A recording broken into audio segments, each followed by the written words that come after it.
Historia de las drogas. La cocaína como ejemplo. Del estado teocrático, al estado del bienestar, el interregno liberal. El más grande amor es el de la objetividad, R. Helpke. Sinopsis. Esta maravillosa obra, adjunta en un solo compendio todos los textos sobre drogas, y es un íntegro enfoque histórico, que examina los principales alucinógenos descubiertos en toda la humanidad. Habíamos dejado la coca en el siglo XVII, cuando todavía era una costumbre indígena exclusivamente, aceptable si se relacionaba con el trabajo. A partir de entonces su prestigio va creciendo. Desde Venezuela un jesuita elogia esa perla de la América, que en el llamado Sitio de la Paz, 1771, permitió a la población sufrir la escasez de alimentos, y alivió las fatigas de los soldados. Luego encuentra un elocuente defensor en el médico y estadista H. Unanue, fundador del Mercurio peruano. A él se debe en buena medida que, tras la independencia, la hoja de coca sea incorporada al escudo de armas del Perú como símbolo de la resistencia de sus tropas. Humboldt hace algo después una precisa descripción botánica del arbusto, aunque comete el error de considerar que lo psicoactivo de la cocada es la cal o ceniza en vez de las hojas. Siguen a su testimonio una larga serie de noticias provenientes de europeos, que comienzan con las del general Miller durante una campaña al frente de tropas peruanas en 1824, y continúan con descripciones casi siempre entusiásticas. Para un viajero suizo su uso moderado es saludable y conducente a la longevidad, mientras un naturalista bávaro y cierto botánico francés recomiendan incluir la planta entre los tesoros de la materia médica. La única voz discordante en cuanto a alabanzas provino de otro naturalista alemán, a cuyo juicio era un narcótico comparable al opio, con perniciosos efectos secundarios. Esta opinión es curiosa, porque hasta las primeras iniciativas prohibicionistas, en la segunda década del siglo siguiente, nadie clasificaría la coca entre las sustancias narcóticas. Se opusieron a Poppig el gran historiador W. Prescott y el erudito C. Markham, para quien la coca puede usarse con exceso, como todo lo demás, y ser entonces perjudicial para la salud, pero no deja de ser la droga menos dañina, la más calmante y tónica entre las conocidas. Por la exploración que hicieron Gibbon y Herndon a las fuentes del Amazonas, en 1854, sabemos que lo habitual entonces eran pequeños cultivos de indígenas en tierras propias, si bien algunos hacendados poseían extensos cocales con más de 100 peones a su servicio, dado el favorable precio, $3 por arroba, que obtenía el producto en los mercados locales y extranjeros. Este conjunto de noticias fue ampliado por un ensayo del médico italiano P. Mantegazza, que obtuvo el premio a la mejor comunicación científica del año.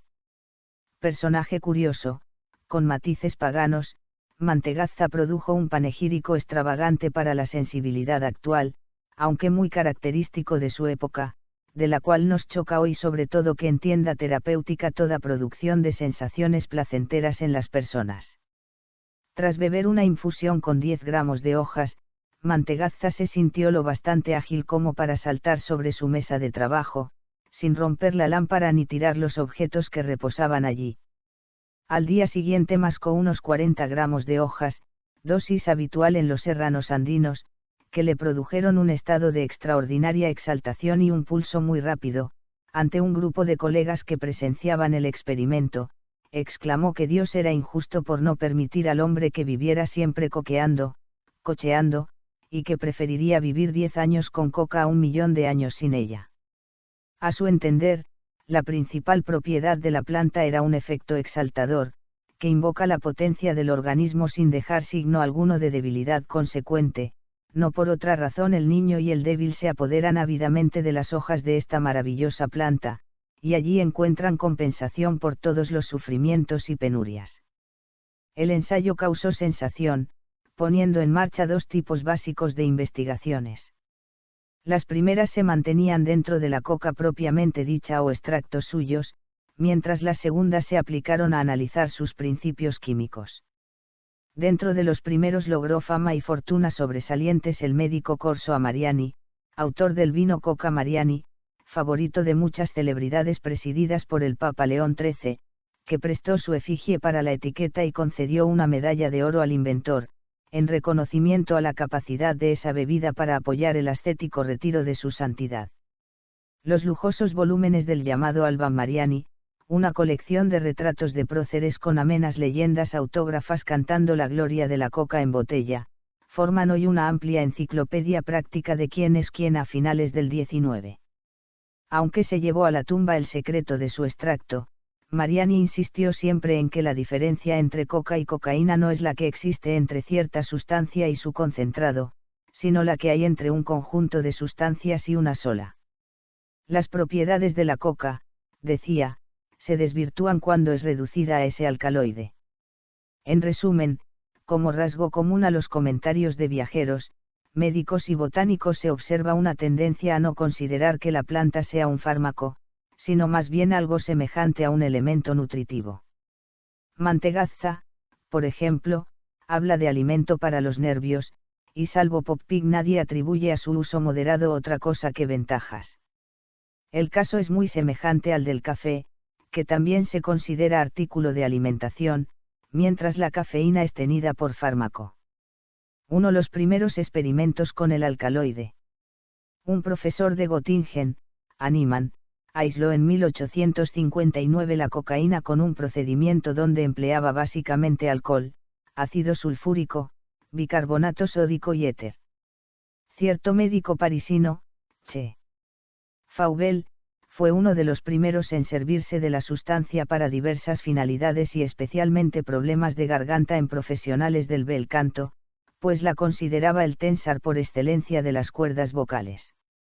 Una década más tarde el British Medical Journal considera que la cocaína es una novedad incitante, y predice que el uso de preparados cocaínicos por parte de las mujeres les conferirá sempiterna vitalidad y hermosura, mientras el Dictionnaire Encyclopédique des Sciences Medicales sugiere su empleo a los medios militares e industriales. En efecto, muy poco después el médico Teaschenbrandt da secretamente cocaína a soldados bávaros, y llega a la conclusión de que es un buen alimento para los nervios. Los vieneses Stroff y von Anrep hacen experiencias con animales, descubriendo entre otras cosas que el fármaco funciona como estimulante en los de sangre caliente y paralizante en los de sangre fría. A partir de 1800 se abre un periodo de atención casi frenética, donde el estamento médico entona toda suerte de ditirambos al fármaco. En 4 años la Detroit Therapeutic Gazette publica 18 comunicaciones de médicos que preconizan el uso de cocaína para curar hábitos de opio, morfina y alcohol. En la primera, que es una recensión sin firma a un artículo publicado por otra revista científica, se lee. El Louisville Medical News dice del artículo del Dr. Palmer, parece necesario probar con la coca, tanto en casos de opiomanía como en otros. Es imperioso encontrar la forma inofensiva de curar la tristeza. Nosotros también lo decimos. En la segunda se citan 4 casos de hábito a opiáceos, una señorita de 32 años, una viuda de 40, una vieja dama de 72 y un soltero de 27, así como un caso de alcoholismo, aparentemente curados de forma duradera por la cocaína. Una de las pacientes, la anciana, afecta al opio durante 4 décadas, que cultivaba 4 áreas de adormidera, descubrió como tratamiento ideal una alternancia de ambos fármacos. El desarrollo del caso es bastante divertido. Usa la cocaína durante una época, y luego vuelve al opio.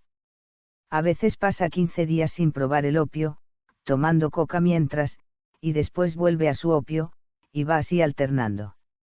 Sus dosis de opio se han reducido ahora a cantidades mucho menores, y su estado general de salud ha mejorado notablemente. Como sucediera con las opiniones sobre la coca, aunque menos justificablemente, desde luego, los juicios médicos que empiezan a hacerse sobre la cocaína tampoco ven en ella un fármaco en sentido estricto. El Dr. W. H. Bentley expresa un punto de vista muy extendido al afirmar que puede producir los más elevados sentimientos de exaltación mental, mucho más cercanos al éxtasis de lo que se pueda haber experimentado usando opio o alcohol. Pero a eso añade que los efectos se desvanecen gradualmente al cabo de unas pocas horas, dejando un sentimiento de serenidad flotante no seguido por ningún tipo de depresión.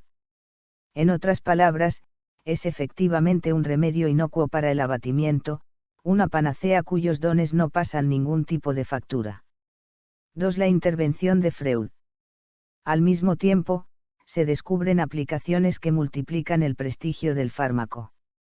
El cirujano W. H. Halsted, uno de los primeros cocainómanos de aguja, que se automedica con morfina por la misma vía para combatir el vicio, descubre la anestesia troncular.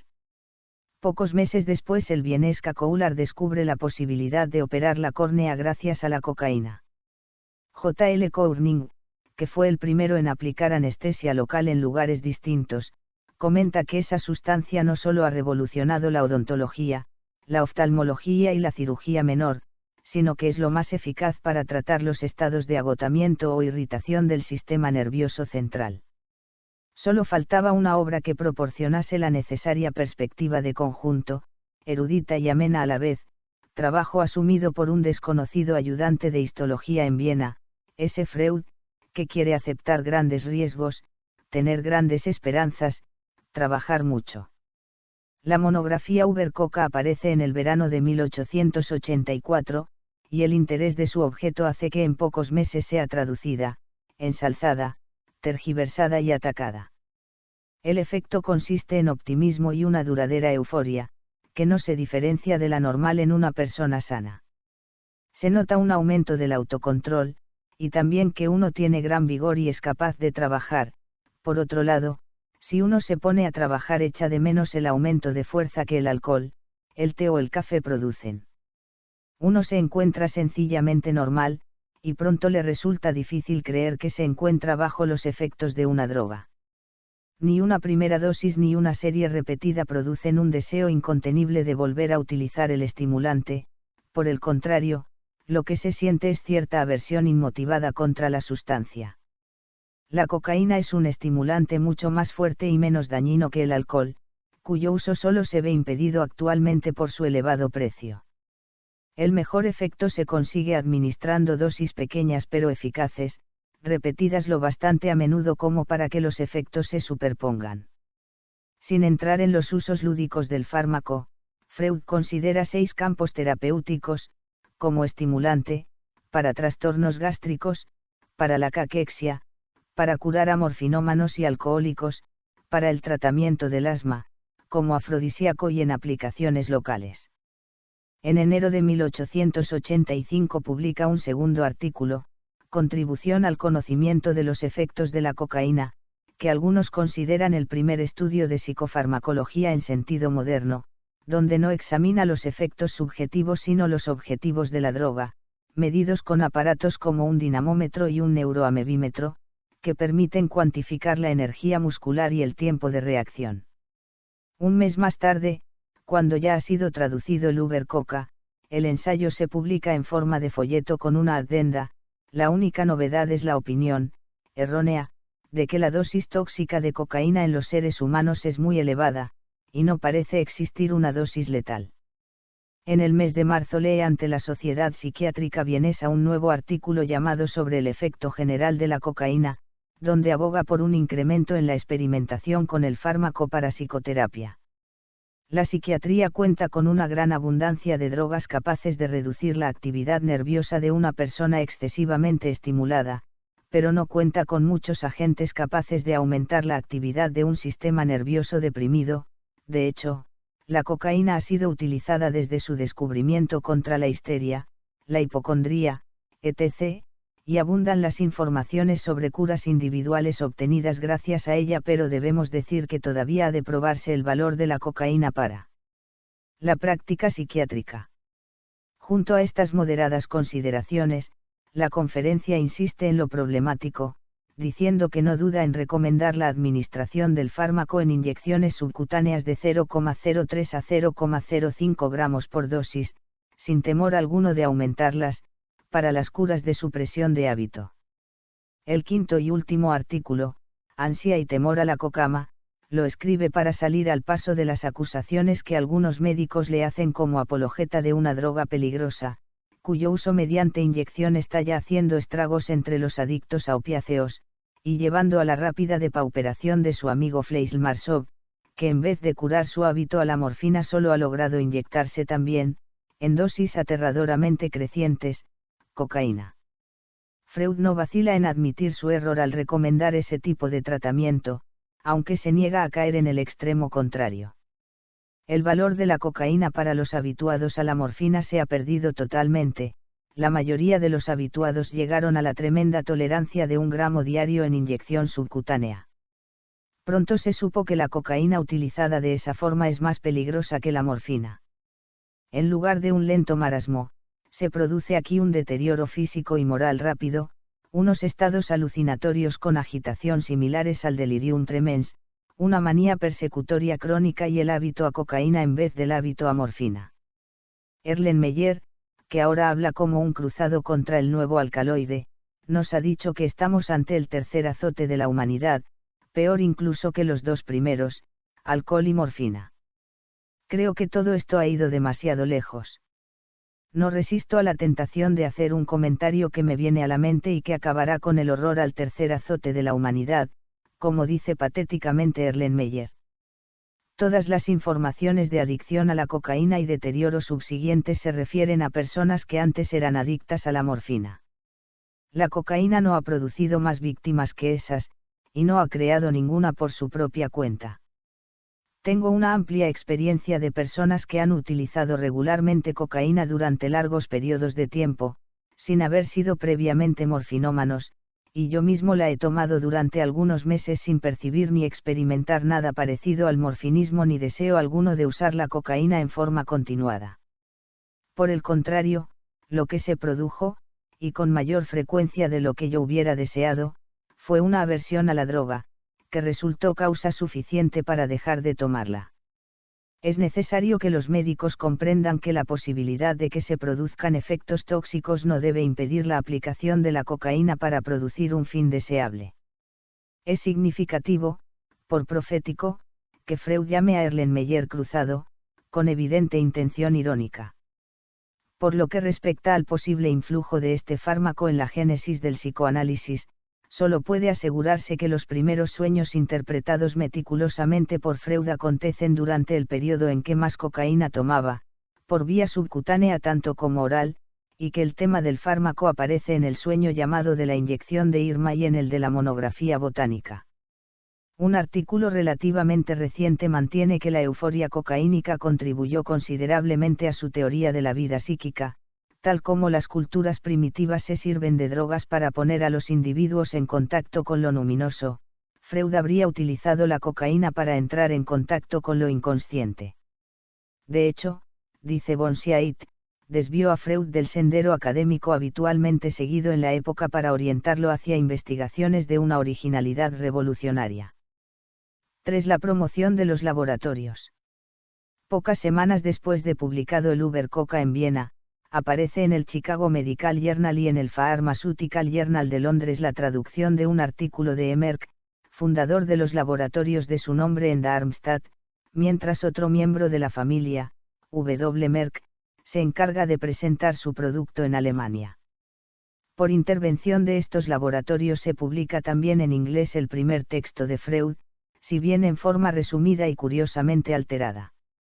En el texto original se decía que la supresión del deseo de beber mediante cocaína resultó más difícil que la supresión de la morfinomanía, mientras el resumen inglés dice que gracias a la cocaína es posible prescindir totalmente de los asilos para alcohólicos, y conseguir una cura radical en 10 días. Semejante falsedad no es atribuible al creador del psicoanálisis, y constituye un claro ejemplo de las manipulaciones a que se entrega la industria farmacéutica. No contento con esto, Merck dice en su artículo que el Dr. Freud ha observado sin lugar a dudas que después de tomar cocaína se produce una excitación sexual, cuando éste se limitaba a mencionar 3 personas que atribuyeron dicho efecto a la droga. En realidad, del propio Merck proviene el infundio de que la dosis letal debe ser muy alta, luego repetido por Freud ingenuamente. Era sin duda incumbencia del principal fabricante del fármaco averiguar ese extremo, y usando cobayas habría podido comprobar que dosis inferiores al gramo resultaban mortales. El estilo de su comunicación muestra hasta qué punto la farmacología y la propaganda se confunden. La cocaína administrada mediante inyección hipodérmica es una ayuda valiosísima contra el uso continuado de la morfina. Este hecho bastaría por sí solo para conceder al fármaco un lugar destacado entre los tesoros del médico. También se recomienda la utilización de cocaína en forma continuada para casos de caquexia, tisis, anemias agudas y estados febriles prolongados. Si todo lo que ha sido publicado recientemente sobre este tema llegara a confirmarse, nos hallaríamos ante una medicina de valor incalculable. Queda por decir que todos los experimentos antes aludidos se realizaron, sin excepción, con los preparados puestos en el mercado bajo la denominación Cocaine Mur Solute Merck. Pero estas declaraciones resultaban sobrias y cautas si se comparan con la campaña montada por los laboratorios Parke Davis a principios de 1885 para romper el monopolio de Merck, campaña que se apoya sobre artículos en revistas especializadas firmados por médicos de distintos países. Uno de los primeros es H. Gatmacher, codirector del Wiener Klinische Wochenschrift, y lleva por significativo título La panacea universal de Parke. Al mismo corresponden los siguientes párrafos.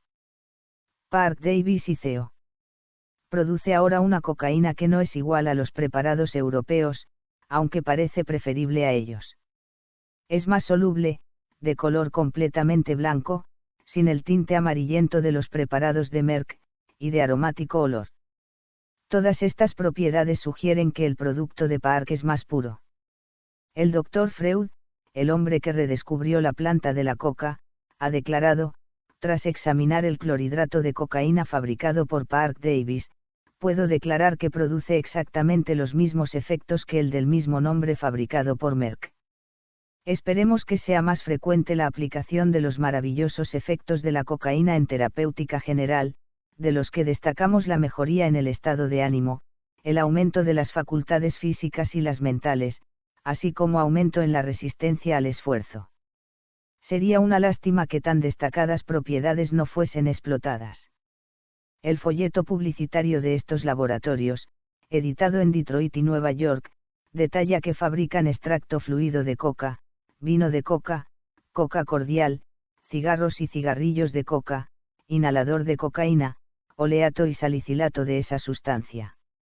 Además de estos preparados, se ha presentado a la venta un estuche muy completo que contienen todo lo necesario, una jeringa hipodérmica, un pincel de pelo de camello, una pipeta pequeña, una ampolla para una solución de clorhidrato de cocaína, 5 cápsulas con 0,06 gramos cada una, y un menú para preparar soluciones al 2 y 4%. El extracto, el vino y el cordial son las presentaciones mejor adaptadas a la administración oral. Las soluciones en forma de sales serán las más adecuadas para fines anestésicos locales e hipodérmicos. El oleato de cocaína se usará para el tratamiento de la neuralgia de nervios superficiales o para anestesiar un diente sensible. Los cigarros y cigarrillos y los inhaladores se usan para las afecciones respiratorias, la tos espasmódica, la bronquitis, etc. El folleto se enviaba a los médicos acompañado por algunas comunicaciones técnicas, que concretamente eran el artículo del Dr. F. E. Stewart sobre las maravillosas virtudes de los cigarros y cigarrillos de coca y el del Dr. J. L. Maynard sobre precauciones en el uso de la cocaína.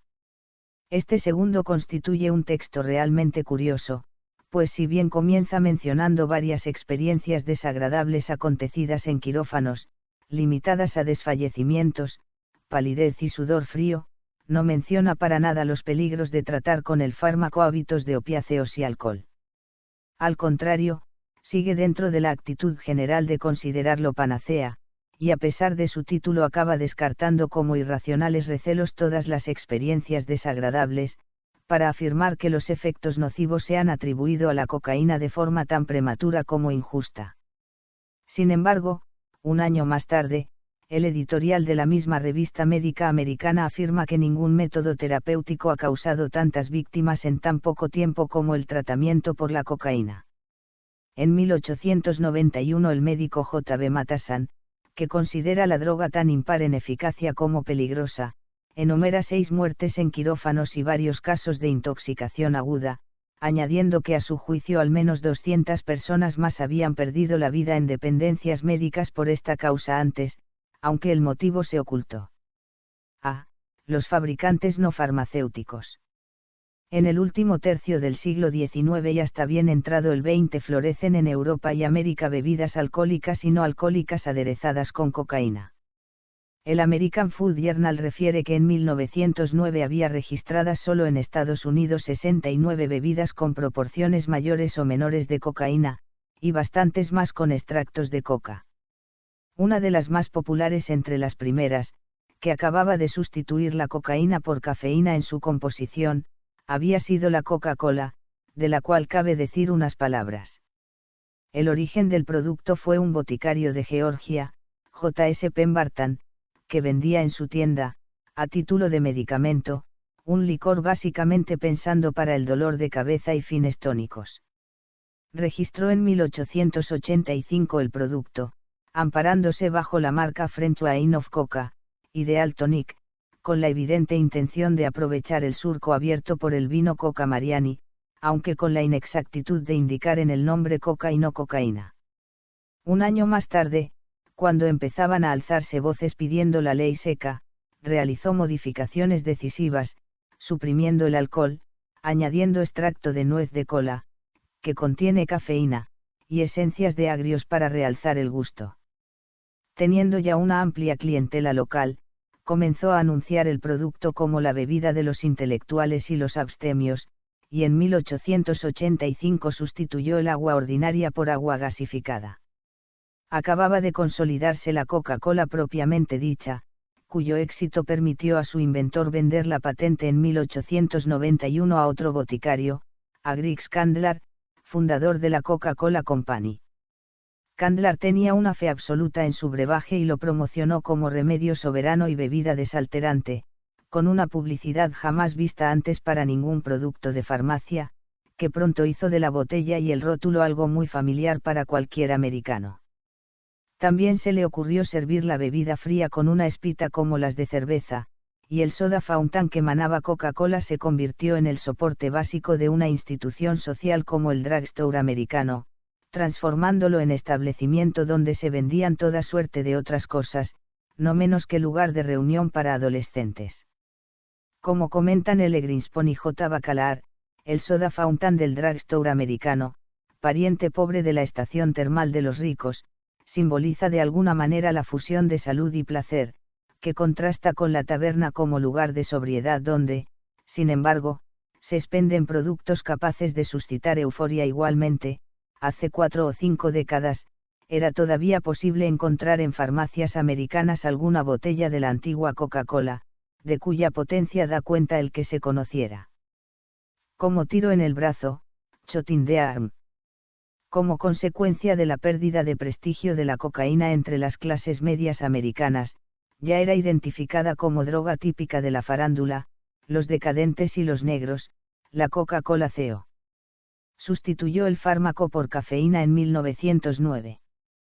Con todo, sigue siendo hoy el principal y casi único importador de una variedad de coca relativamente rica en el alcaloide, la llamada Erythroxylon novogranatense, que crece en regiones montañosas de Colombia y la costa caribeña de Sudamérica, empleada como aromatizante de la bebida. Por otra parte, junto a los grandes laboratorios fabricantes, y a boticarios como Pemberton y Candler, hay una cantidad enorme de otros farmacéuticos, médicos y sacamuelas que fabrican preparados donde entra la cocaína. Bálsamos, tónicos, elixires, ungüentos y polvos con mayores o menores proporciones, inundan las farmacias y droguerías y, hacia 1910, uno de los sistemas favoritos de venta es el correo. Los posibles clientes reciben prospectos a domicilio, del tipo, no pierda tiempo, sea feliz. Si se siente pesimista, abatido, escriba hoy mismo a. Se le mandará a vuelta de correo un producto que puede evitar sus sufrimientos. Ya en la introducción a su folleto científico, Park Davis acompañaba los datos clínicos con un mensaje poco distinto. Gracias a sus propiedades estimulantes, esta droga puede reemplazar la comida, hacer valiente al cobarde, elocuente al silencioso, liberar de su esclavitud a las víctimas del alcohol y la morfina y, como anestésico, hacer insensible al dolor a quien lo sufre. En tales condiciones no era extraño que el consumo del fármaco se multiplicase por doquier. Los inversores europeos habilitan grandes extensiones en Java y otros puntos de Oriente para el cultivo del arbusto, que hacia 1920 están compitiendo ventajosamente con los productores sudamericanos. Da idea del ritmo de incremento que las exportaciones de hoja hechas por Perú fuesen de 8 toneladas en 1877, 580 en 1894, 2.800 en 1906 y 543 en 1920, la brusca reducción de esa tasa no solo proviene de entrar en vigor la legislación prohibicionista norteamericana, sino de que las exportaciones de Java alcanzaron ese año las 1.700 toneladas. El potencial recreativo del fármaco cobró nuevo impulso en la última década del siglo XIX, al descubrirse la posibilidad de inhalarlo en forma de polvo. Según el American Journal of Pharmacy, quienes usan el producto pertenecen a todos los estratos sociales. El consumo suntuario es cosa corriente en reuniones de alta sociedad, en el mundo artístico y en medios pequeño burgueses. Sin embargo, los adeptos que escandalizan son bohemios, prostitutas, porteros de noche, maleantes y lumpenproletarios de diversa índole. Estos personajes tienden a velar que los mayores consumidores de cocaína, como de licores caros y lujos parejos, son quienes poseen más medios económicos o un contacto más asiduo con el producto. En 1901, por ejemplo, se calcula que en Estados Unidos el 30% de los cocainómanos inveterados eran dentistas, y lo mismo sucedía en Europa, donde el estamento terapéutico concentraba los casos más relevantes de uso crónico, tanto para cocaína como para morfina y heroína. 4. La polémica sobre las virtudes del fármaco. Uno de los primeros en cuestionar las sugerencias y criterios de Freud sobre la cocaína fue F. A. Erlenmeyer, un neuropsiquiatra vienés que inauguró el tratamiento de la epilepsia con bromuro. Justamente al año de aparecer el Uber-Coca, Erlenmeyer lanzó un ataque airado contra el uso médico de la sustancia, donde llegaba a negarle toda utilidad terapéutica y la clasificaba como tercera plaga bíblica, junto a la morfina y el aguardiente. Para ser exactos, Erlenmeyer jerarquizaba las tres drogas peste, considerando que la morfina no era dañina en igual medida y solo el aguardiente podía producir efectos tan desastrosos como la cocaína. Por otra parte, sus observaciones distaban de ser erróneas en bastantes aspectos, como los síntomas de delirio persecutorio, insomnio y depauperación psicosomática producidos por el uso crónico y masivo del fármaco, sobre todo en inyección. Era sin duda oportuno advertir al público contra el elogio irracional y la propaganda, y su melodramática grandilocuencia constituía el contrapeso a la frívola o interesada postura de presentar la cocaína como una panacea universal. Unos meses antes de aparecer el primer artículo de Erlenmeyer se había publicado otro de Lewin, muy semejante en tono e intención al suyo, hablando de sujetos que llegaban a administrarse hasta 3 gramos diarios y más. La medicina de la época conocía casos tales, pero coincidía en considerar más espantosos que atrayentes los efectos. Lo original, y claramente precursor de actitudes contemporáneas, en Lewin y Erlenmeyer fue atribuir a dosis enormes un bienestar intensísimo, presentando el problema del abuso de la cocaína como resultante de una tentación irresistible.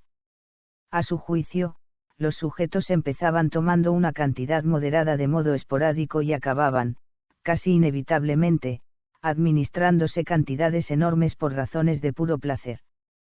Aunque no preconizasen ilegalizar la cocaína, o cualquier otro fármaco, y aunque su meta fuera acabar con una mitología favorable nacida de la propaganda, lo cierto es que en la idea del goce inherente al abuso había ya un elemento de fascinación negativa, que funcionó como propaganda indirecta. Esto resulta más ostensible en el caso de Erlenmeyer, que al incorporar los artículos sobre la cocaína a una monografía sobre el morfinismo compuso el primer trabajo de corte científico donde no se habla tanto de drogas como de la droga.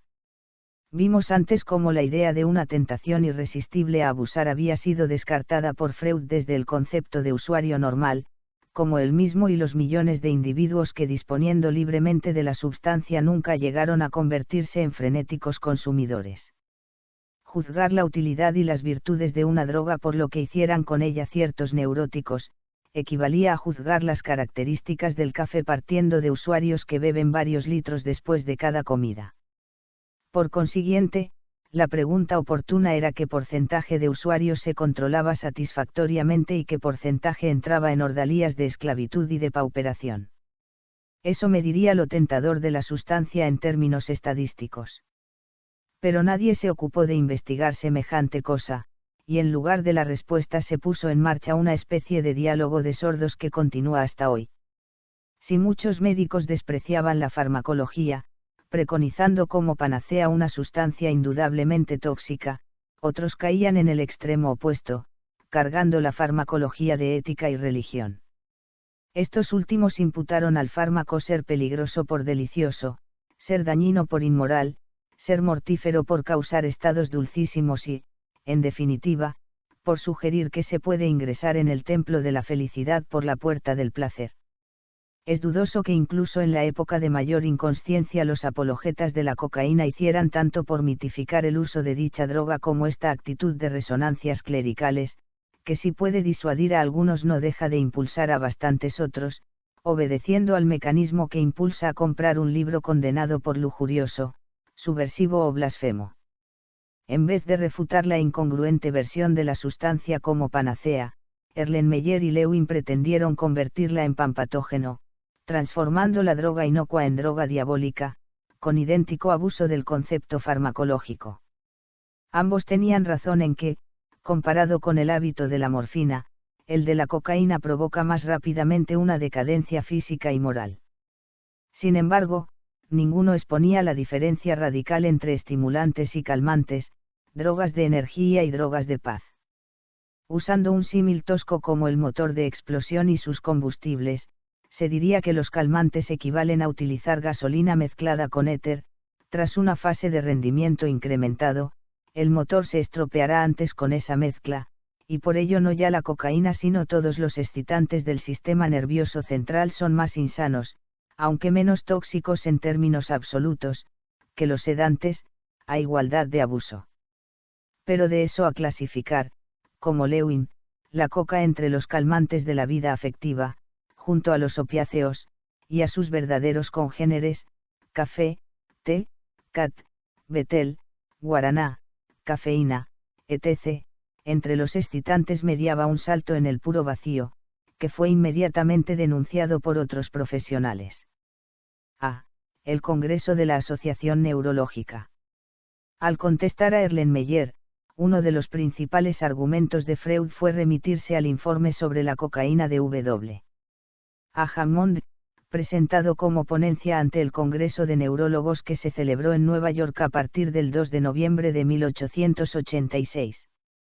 Hammond representaba para muchos la personalidad dominante de su época en medicina, no podía ser tachado de connivencia con laboratorios y era, en una palabra, el prototipo del médico liberal, que llevaba la curiosidad científica a insólitos límites. Ante las críticas antes mencionadas y algunas comunicaciones que presentaron colegas estadounidenses sobre casos de hábito, Hammond dijo en esencia, a. que la coca era el mejor específico para el agotamiento mental y los problemas emocionales muy intensos, b. que un vaso de clarete lleno de vino de coca, tomado cada comida, hacía maravillas, aunque fuese mejor usar cocaína, porque lo cierto del vino es más cierto aún de su principio activo, c. que la cocaína era también muy útil en casos de melancolía e histeria acompañada de gran depresión, d. que no negaba la dependencia de la cocaína, si bien era parecida a la dependencia del café, y no a la del opio, e. que se trataba de un fármaco valiosísimo para la fiebre del heno, f. que lo había empleado con éxito en casos de vaginismo y manía masturbatoria, g. que le era imposible mencionar en una sola conferencia todas las situaciones enfermizas del sistema nervioso en las que el vino de coca y la cocaína habían resultado beneficiosos. Pero no contento con estas afirmaciones, pretendiendo refutar sin sombra de duda las imputaciones de sustancia adictiva hechas a la cocaína, relató una serie de autoensayos. Empecé por inyectar 0,06 gramos de la sustancia debajo de la piel del antebrazo. Los primeros efectos se produjeron al cabo de 5 minutos y consistieron en un agradable estremecimiento que parecía recorrer todo el cuerpo. Conté 94 pulsaciones, cuando antes de la inyección eran solo 82. Se daba también una sensación de alegría y un aumento de actividad mental muy señalados, y de carácter no muy diferente a las sensaciones de este tipo que suelen seguir al poco de haber tomado unos vasos de champagne. Cuando por fin quedé dormido, el sueño duró 2 o 3 horas y después me desperté con un fuerte dolor de cabeza en la frente. 2 noches después, me inyecté 0,12 gramos en el mismo lugar, dormí poco o casi nada, y me pasé la noche dando vueltas de un lado para otro en la cama, pensando en los temas más absurdos. No sentí dolor de cabeza hasta que me levanté de la cama, y el dolor desapareció durante la mañana. 4 noches después me inyecté 0,24 gramos por la misma vía. Los efectos fueron similares, aunque todos ellos más intensos.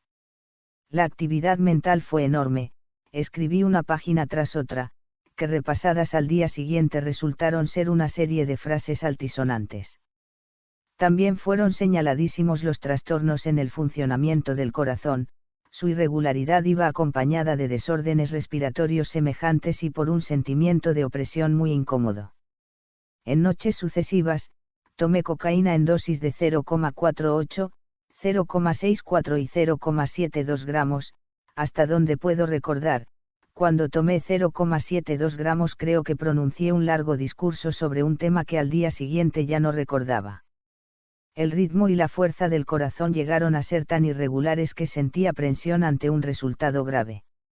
El insomnio fue una característica señalada, y siempre se produjo dolor de cabeza a la mañana siguiente. Mi experiencia me había convencido de que, al menos en mi caso, era posible tomar una dosis mucho mayor con completa impunidad. Decidí, en consecuencia, hacer un experimento más y tomar una inyección de 1,08 gramos, dividiendo la cantidad en 4 tomas espaciadas por 5 minutos. Todas las veces pasadas las cosas estaban claramente bajo mi control, pero en este caso noté al cabo de 5 minutos de ponerme la última inyección que la mente escapaba a mi control, y que empezaba a convertirme en un agente irresponsable, y antes de media hora, perdí conciencia de todos mis actos. Cuando al día siguiente bajé al piso principal encontré el suelo de la biblioteca sembrado de enciclopedias, diccionarios y otros libros de consulta, y 1 o 2 sillas patas arriba. No hay duda de que no perdí la capacidad de pensar y actuar de acuerdo con las ideas que me guiaban, porque encontré el gas cerrado en la habitación de abajo, y subí a mi dormitorio, lo encendí, puse las cerillas en lugar seguro, me desnudé, dejando la ropa en el sitio acostumbrado, me lavé los dientes y me acosté. No hay duda de que todos estos actos fueron automáticos, estuve inconsciente por completo hasta las 9 de la mañana siguiente, hora en que me encontré en la cama con un agudísimo dolor de cabeza y bastante desorden cardíaco y respiratorio. Posteriormente, durante varios días, noté los efectos de la dosis en cierta languidez y falta de disposición para las actividades físicas y mentales pesadas. Es seguro que en este caso llegué a estar muy cerca de una dosis fatal y, desde luego, no aconsejaría a nadie que repitiese el experimento. 1,08 gramos equivalen a 216 gramos de hojas de coca y, naturalmente, debido a su concentración actúan con una intensidad muy superior. Es probable que esa dosis baste para matar a algunas personas, e incluso que para otros sean fatales dosis incluso más pequeñas. 5. El exceso como síntoma y el exceso como causa. Si una cosa parece probar estos ensayos es que la cocaína en cantidades muy grandes no produce paraísos, siquiera momentáneos. Su denominador común es un desasosiego que acaba pareciéndose mucho más a la ansiedad que al placer. Considerando que Hammond era un ferviente partidario de la sustancia como instrumento médico, y que la tenía por artículo lúdico cuando menos tan positivo como el vino o el café, sus experiencias no pueden considerarse afectadas por prejuicio negativo alguno, sino más bien por lo contrario. Con todo, ya desde la segunda dosis ensayada, 0,12 gramos, los efectos son ante todo desagradables, y van haciéndose progresivamente incómodos hasta desembocar en lo insufrible. Por lo demás, los testimonios en este sentido son prácticamente unánimes. El valor farmacológico de lo que cuenta el neurólogo americano está en seguir los pasos previsibles de un adicto potencial cuando dispone de droga y aguja. En contraste con un relato personalizado como este, los de Lewin y Erlenmeyer se refieren siempre a algo acontecido con otros, y en realidad plantean una insólita cuestión, o bien sus corresponsales difieren significativamente de la mayoría de los usuarios, experimentando agudos goces allí donde otros sufren agonías, o bien están hablando encubiertamente de sí mismos. En cualquier caso, si quienes abiertamente reconocen haber tenido una amplia experiencia directa con el fármaco descartan el uso frenético en personas normales, debido precisamente a lo espantoso del estado psicofísico inducido por grandes y continuas dosis, como entender los innegables casos donde el sujeto no se ve disuadido por ello, y sigue adelante con la administración creciente del fármaco. Se diría que la respuesta está ya en el texto de Hammond, concretamente cuando al ponerse la última inyección dice: noté que la mente escapaba a mi control y empezaba a convertirme en un agente irresponsable. Esto explica también los casos de alcoholismo crónico y las demás toxicomanías en sentido estricto. Ciertas personas llegarán sin vacilar a la destrucción de su juicio y su organismo con tal de modificar su estado de ánimo, sencillamente porque no se soportan como son. Pero atribuir a una droga lo debido a un concreto usuario implica dotar de vida propia a lo inanimado, y despojar al elemento animado de su vitalidad. Para los médicos del siglo XIX, con raras excepciones, resulta evidente que las llamadas víctimas de las drogas son ante todo víctimas de sí mismas, de la inhospitalidad de su conciencia. De ahí que su cura, si la tienen, no consista en privarlas de tal o cual fármaco, sino en ayudarlas a que se acepten como son y a modificar lo que en ellas hay de inadmisible para los demás, pues solo yendo a su causa podrá modificarse dicho síntoma. La voluntad es interior, y sorteará con simulacros toda suerte de remedios externos. Por eso la desintoxicación únicamente se considera posible cuando el sujeto la desea de modo verdadero o espontáneo. Todo intento de curar con ardides y suplantaciones, por ejemplo, haciendo desaparecer la sustancia sin su expreso consentimiento, solo le llevará a buscarla desesperadamente o a sustituirla por otra, de la cual abusará en la misma medida, porque no persigue un placer distinto de acallar su conciencia de sí. En definitiva, la cura se alcanzará cuando renuncie a ser autodestructivo, y pueda servirse del acervo farmacológico como un ser racional, con mesura y oportunidad. Naturalmente, algo bien distinto es preconizar un uso terapéutico erróneo, como el empleo de cocaína para tratar la morfinomanía o el alcoholismo, porque en este caso el sujeto resulta engañado en lo fundamental, y antes de poder juzgar con objetividad los efectos quizá esté en camino de contraer un hábito doble, singularmente abonado para el adicto a opiáceos por combatir la indiferencia y apatía que produce su administración crónica. A principios del siglo XX vemos tres posturas claramente delimitadas. Una habla de panacea, otra de maldición y una tercera, mayoritaria, considera la cocaína como fármaco o veneno, remedio, útil para unas cosas y pernicioso para otras. Nadie sugiere aún ilegalizarlo, y los casos de sobredosis mortal solo acontecen todavía en consultas y quirófanos. Fin.